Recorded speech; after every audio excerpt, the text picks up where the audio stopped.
Australia has been ranked as one of the world's top 4 countries for immigration.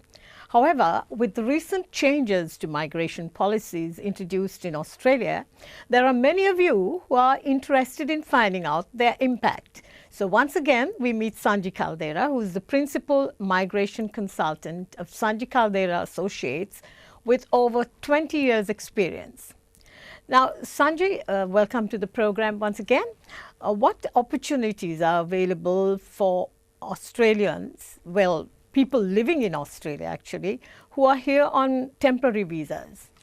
Yes, Noelin, there are some categories of temporary visa holders who are living in Australia. The first category are students, and the second category are people who have completed their studies and on what we call post-study visas.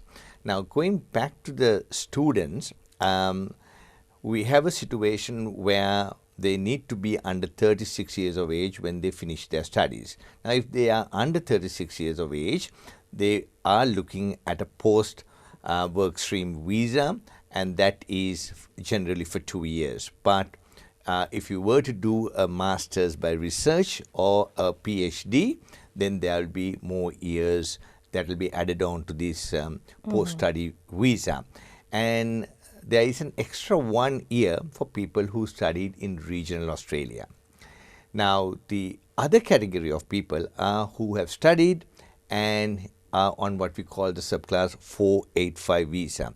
Now, for them, the time is ticking. There are quite a few changes in that visa category. There is. As I said, that the change came with the English requirements, which went from 6 to 6.5, and the age requirement. That was a blow to many mature students. So these are the, but there are opportunities for each of these categories. So what is your advice to them?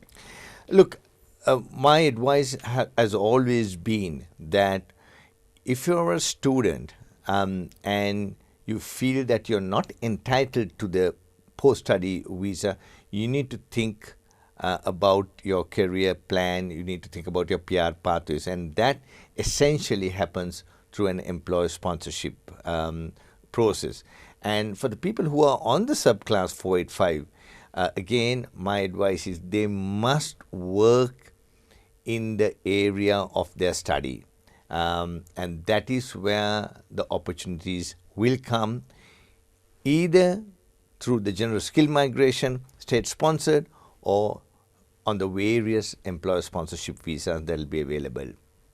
Now, you referred to this just a few moments ago, but I would like you to give us a detailed description of this. One of the key changes that will impact international students is that age limit category. So they have to move from 50, which was the age earlier, to 35, 15 years difference. That's a major difference, isn't it? So how would you advise them?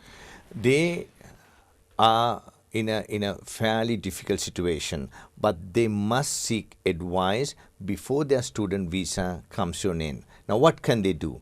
First, they should sit down with a registered MARA registered agent to find out what their options are. There are a few options. When you're studying, look at further studies that will give you better opportunities for your permanent resident pathways. Now, I always have applicants coming and telling that they are of 37 or 40 years of age. What do I do? I'm not going to get a post-study. So people who are over 35 years, it is reasonable to assume that they have had some work experience and they have had some qualifications before they came to Australia. Look at those work experience and see whether they could use those skills to get an employer sponsorship or perhaps even general skill migration. So further studies or utilize your work experience you have already have before you came to Australia to look at employer sponsorship options. Thank you for your invaluable advice, Sanji. But how can people contact you for all of this information on their own? They can contact us through our website www.sanjicaldera.com. Well, there you've got the contact details for Sanji Caldera. Today we spoke with Sanji Caldera, the principal migration consultant of Sanji Caldera Associates, who gave us an insight into the impact of the government's new migration policies.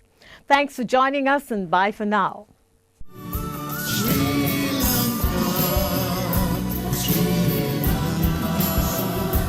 There's no better place on earth than you. Yeah, I dream of you, Sri Lanka.